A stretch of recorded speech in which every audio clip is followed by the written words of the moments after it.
अल्हम्दुलिल्लाह रब्बिल आलमीन वस्सलातु वस्सलामु अला सय्यिदिल मुरसलीन व अला आलिहि व सहबिहि अजमाइन। अम्मा बाद फ़अऊज़ु बिल्लाहि मिनश शैतानिर रजीम। बिस्मिल्लाहिर रहमानिर रहीम। क़ुल हुवल्लाहु अहद अल्लाहुस समद लम यलिद व लम यूलद व लम यकुन लहू कुफुवन अहद। मेरे मुहतरम बुजुर्ग दोस्तों, इस स्टेज पर तशरीफ फरमा उलमाए किराम और धर्म इस्लाम के इस पवित्र सभा में उपस्थित होने वाले सामईन इज़ाम,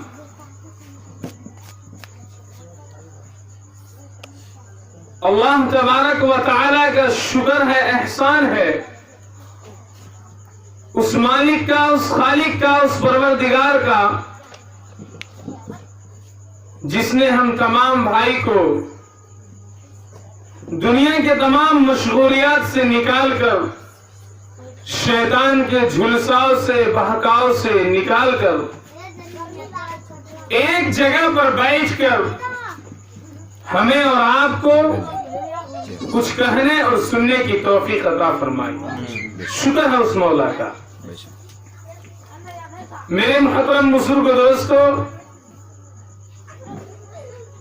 आप लोगों ने अभी शायर इस्लाम आजाद मोहसिन साहब से बहुत अच्छे अच्छे शायर समात फरमा रहे थे।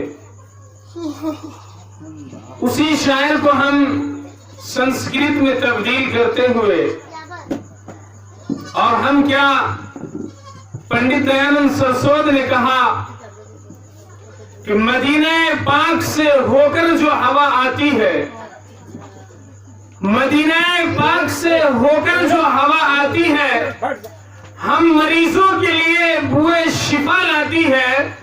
और कैसे हैं वो लोग जो नबी की सुन्नत को छोड़ते हैं। गौर से सुनिएगा, इसी में हम सबकी सबक है। कैसे हैं वो लोग जो नबी की सुन्नत को छोड़ते हैं। हम तो हिंदू है, हमको हया आती है। क्या बात, पंडित दयानंद सरस्वत ने कहा। मेरे मुहतरम, मैं अपनी बात को, चूंकि वक्त नहीं है, इसलिए ज्यादा तफसील में जाते हुए नहीं, असल मकसद असली की तरफ मैं चलता हूं। मेरे मुहतरम बुजुर्ग दोस्तों,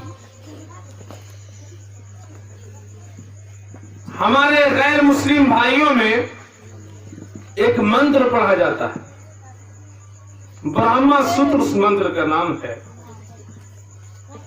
ओम भूर्भुवः स्वः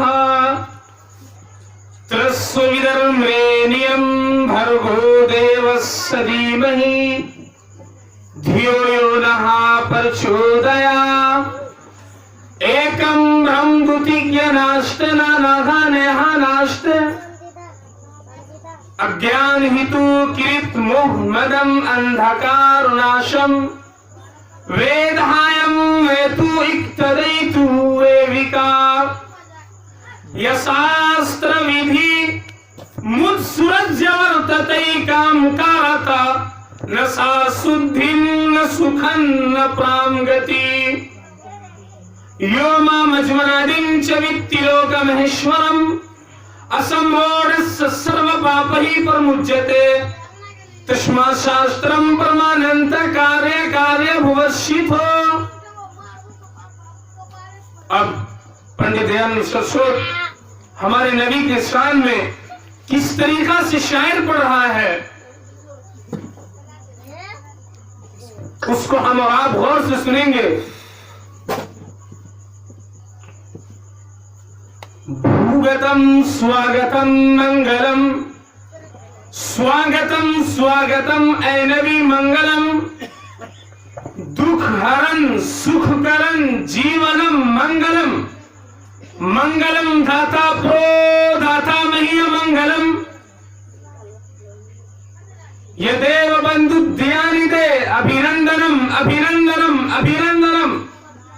हे कूटी कूटी प्रणामरत अश्वत सकल प्रजाजनम, हे कूटी कूटी प्रणामरत अश्वत सकल प्रजाजनम, हे यदेव बंधु ध्यानिदे अभिनंदनम अभिनंदनम। हे जन्म तिथि दशम विलम शुभ मंगलम, शुभ मंगलम ए आमिना बहु मंगलम, ए हलीमा सुधी मंगलम।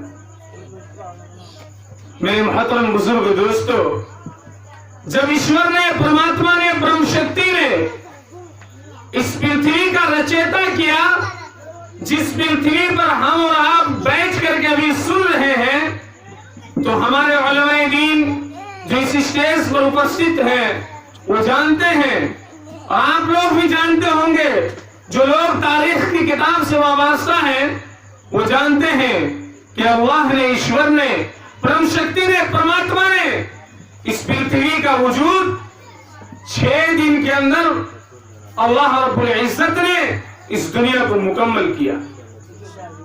6 दिन के अंदर अल्लाह ने इस दुनिया को बनाया।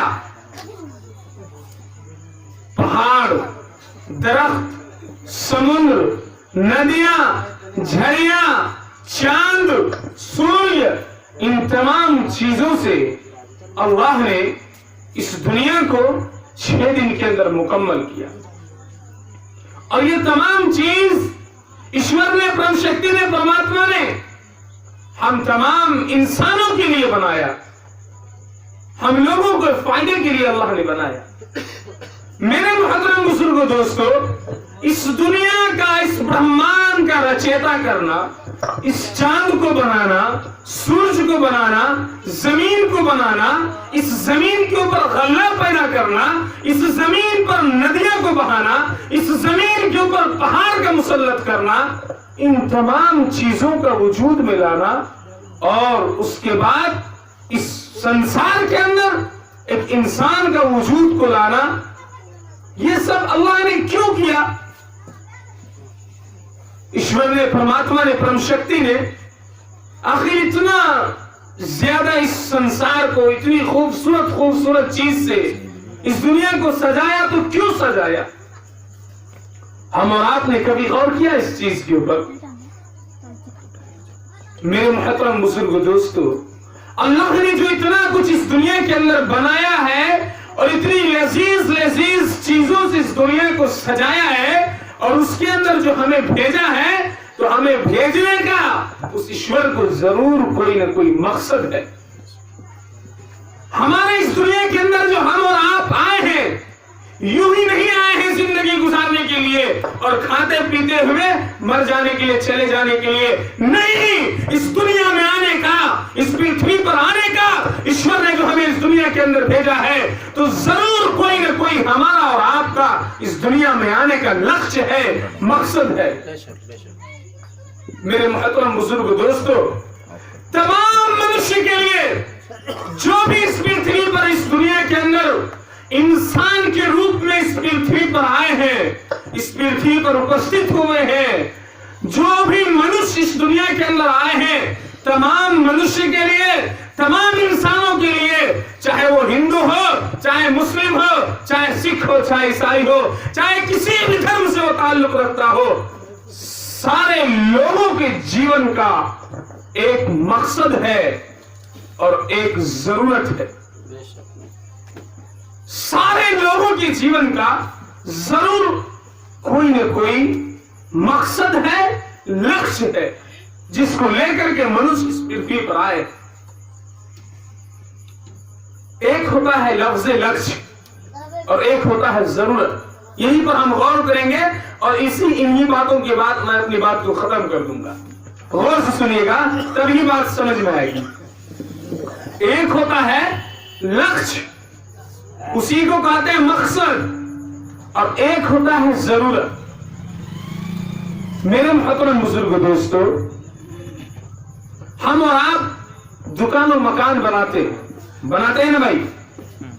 किस लिए बनाते हैं? ताकि हम उस मकान के अंदर रहें, ताकि उस दुकान से जो है हम कुछ रुपया पैसा कमा करके अपनी जिंदगी बसर कर सके, इसीलिए बनाते हैं। तो ये दुकान और मकान बनाना, ये रुपया पैसा कमाना, ये हमारे जीवन का लक्ष्य है, मकसद है या जरूरत है? बोलिए, जरूरत है। क्या है? जरूरत है। हम और आप ट्यूबवेल गलाते हैं, पंपी सेट गलाते हैं पानी प्राप्त करने के लिए, ताकि उसको पी करके हम जी सके, पी करके उसको हम जी सके, इस दुनिया के अंदर रह सके। तो ये ट्यूबवेल गलवाना, पानी प्राप्त करना, फिर उसको पीना, ये हमारे जीवन का लक्ष्य है या जरूरत है? जरूरत है। हम और आप बच्चों को स्कूल के अंदर पढ़ाते हैं ना भाई? पढ़ाते हैं, मदारिस इस्लामिया में पढ़ाते हैं, है ना, कोचिंग सेंटर में पढ़ाते हैं, ताकि हमारे बच्चे पढ़ लिख करके तालीम याफ्ता हो और सही तरीका से जिंदगी गुजारे। इसीलिए पढ़ाते हैं। कहीं जाए, देश प्रदेश जाए तो वहां धोखा न खाए, पढ़ा लिखा रहेगा, धोखा नहीं खाएगा। तो ये हमारे बच्चों का स्कूल कॉलेज के अंदर पढ़वाना, तालीम याफ्ता करवाना, ये हमारे जीवन का लक्ष्य है या जरूरत है? जरूरत। बोलिए, जरूरत है। यानी कि जिस चीज, लफ्ज शे को इस्तेमाल किया यहाँ, लफ्ज शे के माना होता है चीज। जिस चीज के ऊपर आप गौर करेंगे, जिस चीज की दुनिया के मिसाल को उठाएंगे और ट्रांसलेशन करेंगे, उसको आप ध्यान से देखेंगे, तो तमाम चीज इस दुनिया का, जितना भी चीज को अल्लाह ने इस दुनिया के अंदर बनाया है, तमाम चीज जरूरत में आएगा। तमाम ये चीज जरूरत में आएगा। मेरे मुहतरम बुजुर्ग दोस्तों, जब तमाम चीज हमारे और आपकी जिंदगी का जरूरत ही है, तो आखिर लक्ष्य क्या है? ये बात होती है ना, लक्ष्य क्या है?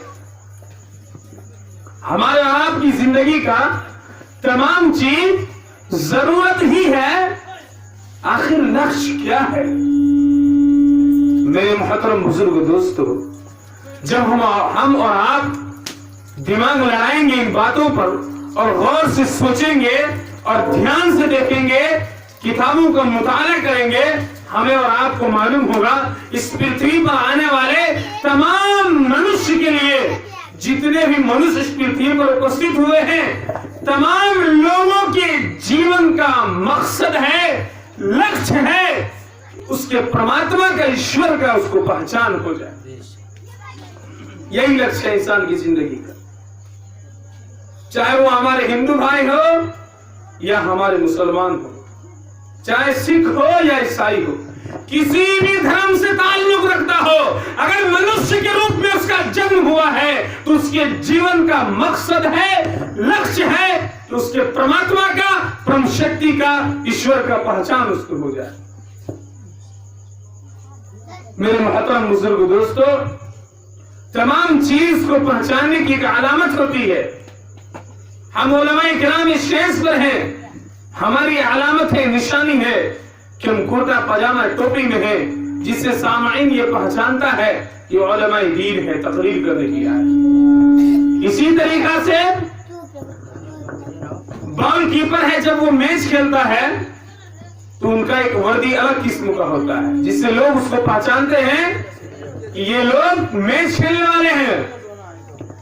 इसी तरीका से ईश्वर को, परमात्मा को, परम शक्ति को पहचानने का भी अलामत है, निशानी है।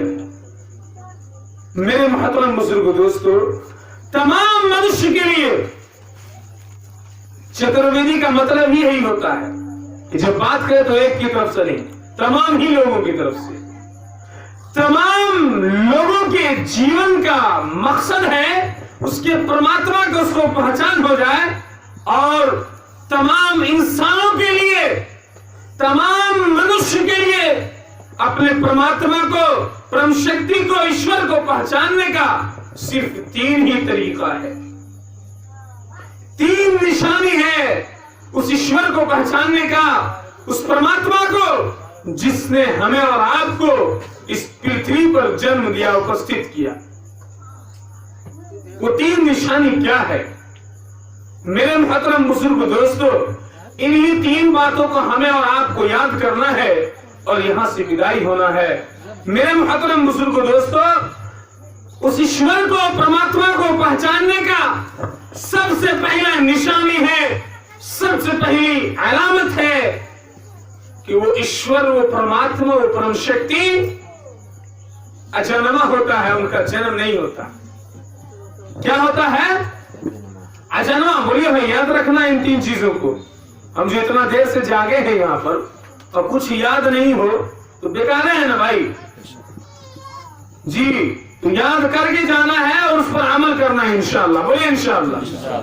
तो ईश्वर को पहचानने का, अल्लाह को पहचानने का सबसे पहली निशानी क्या है? कि वो ईश्वर, वो अल्लाह अजन्मा होता है। क्या होता है? अजन्मा होता है, उनका जन्म होता ही नहीं, वो हमेशा से है और हमेशा रहेगा।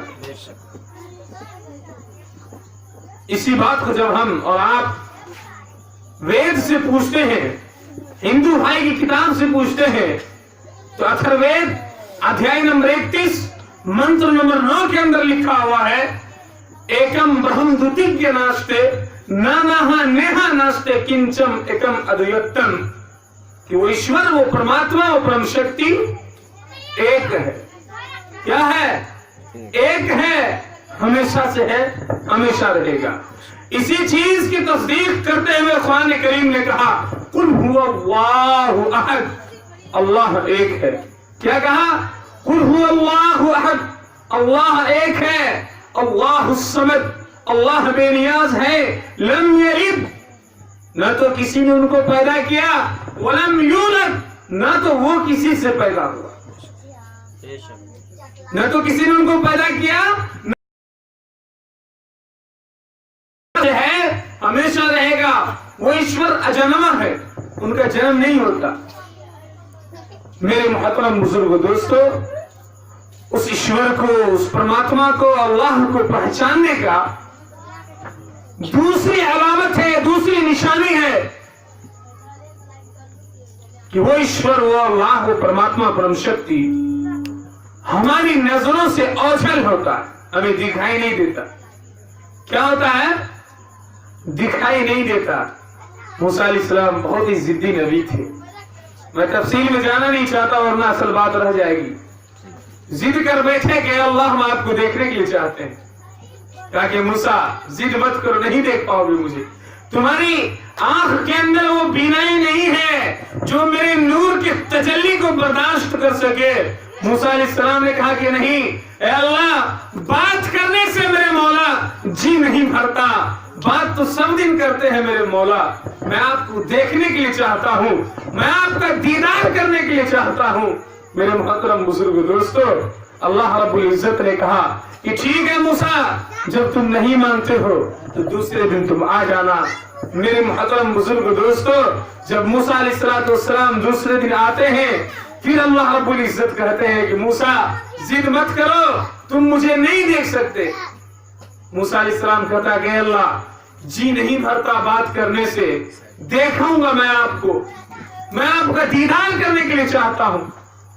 अल्लाह ने फरिश्तों को हुक्म दिया, हदीस शरीफ के अंदर आता है कि इस दुनिया के अंदर जो सुई है, उस सुई को 4 भाग किया जाए और 1 भाग का जो बचेगा, यानी न के बराबर, अल्लाह रब्बुल इज्जत ने फरिश्तों को हुक्म दिया कि उस सुई के 4 भाग के बराबर 1 भाग जो होता है, उतना जो है नूर का पर्दा उठा दिया जाए।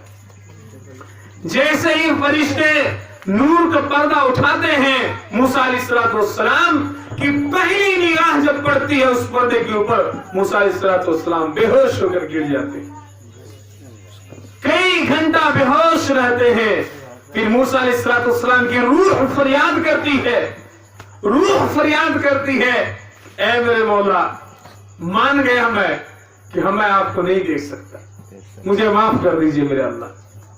फिर अल्लाह रब्बुल इज्जत ने उन्हें माफ कर दिया।